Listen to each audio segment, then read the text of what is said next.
Sheriff Deaver, you've been sheriff since 1996. Yes, sir.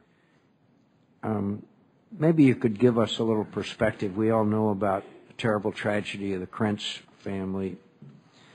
But what are people being subjected to that, frankly, citizens in the rest of the country are not, number one, and number two is that has deteriorated over time, and clearly the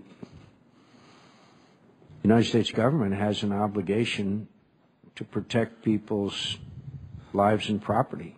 And is that obligation being fulfilled down in Cochise County?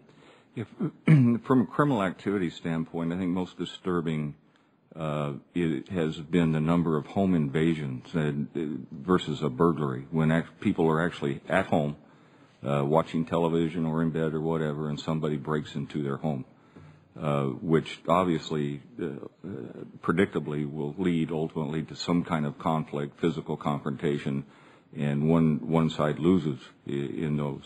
Those have been increasing very, very rapidly. The burglary problem, there's an ebb and flow. Most of the home burglaries that we have in the eastern part of the county actually are southbound traffic. Smugglers who have hauled their cargo, their contraband north, dropped it off to the transportation, and they're headed back south and steal guns and jewelry and cash, and then just hop back across the border. So you get a picture in your mind. These are people who successfully crossed the border carrying backpacks.